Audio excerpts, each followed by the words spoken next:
À ces actions ciblées, ô combien nécessaires, s'ajoute de manière très complémentaire le lancement de structures externes que nous aidons à mettre sur pied. Ces structures affiliées au Rassemblement Bleu Marine, plus professionnelles, autonomes, pérennes dans le temps, chargées d'un travail de fond sur différents thèmes que vous connaissez, que vous apprenez à connaître, bien sûr les fameux collectifs du Rassemblement Bleu Marine. Le premier d'entre eux vient de fêter ses 1 an. Il s'agit du collectif Racine, qui s'est donné pour mission d'investir le monde de l'école et des professionnels de l'éducation, de fédérer, de réunir les enseignants patriotes, d'apporter une autre voix, un autre discours pour l'école, et Dieu sait qu'on en a besoin quand on a Najat Vallaud-Belkacem à la tête de l'éducation nationale. Ce collectif c'est le premier, le plus ancien, est un succès absolument remarquable. Tous les mois, des antennes locales ouvrent, c'est un modèle. Elles sont animées par des enseignants, des personnels de l'éducation qui ont pour point commun, et non pas des moindres, d'être patriotes, d'aimer leur pays, d'aimer leur école. Je tiens donc ici à saluer ses membres fondateurs et ses dirigeants, Yannick Jaffré, Alain Vélo et Valérie Lopi. À la suite de ce collectif, d'autres se sont créés et se créeront demain. Le collectif Marianne pour les étudiants, qui fait lui aussi entendre sa petite musique différente, patriote, à la sortie, à la porte et dans les universités et les grandes écoles. Face, il faut le dire, à cet autre UMPS qui est l'UNIF, mélange de l'UNEF et de l'UNI.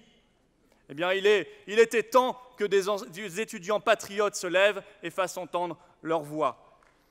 Il y a aussi, bien sûr, le collectif Audace, des jeunes actifs patriotes. Et la France doit miser sur ces jeunes entrepreneurs. Elle doit les aider beaucoup plus que maintenant. Elle doit les soutenir parce qu'il n'est pas normal qu'une jeune création d'entreprise sur 2 ferme au bout de 5 ans dans notre pays. C'est une honte. Ce collectif aidera nos jeunes de France à créer leur entreprise. Sa présentation à la presse a été un moment fort du mois dernier. Ces 2 collectifs jeunes travaillent bien sûr main dans la main avec le Front National de la Jeunesse, dont le nouveau directeur, l'excellent Gaëtan Dussaucé, poursuit l'œuvre remarquable de son prédécesseur Julien Rochdy.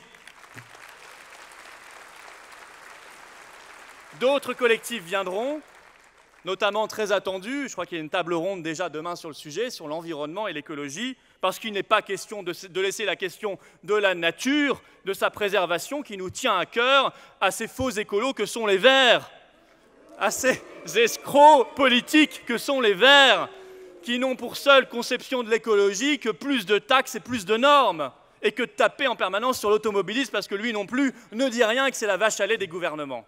Notre écologie, ce ne sera pas l'écologie radar, ce sera l'écologie patriote, l'écologie réelle. Ces collectifs sont des défricheurs humains, des explorateurs, des découvreurs. Ils préparent le terrain, ils permettent de nouer des liens, de constituer des réseaux au sein de la société civile. Ils ont bien sûr vocation à abreuver le Front National en propositions, en idées nouvelles, dans le cadre de notre grand projet présidentiel de 2017. 2017, ou plutôt, on ne sait jamais,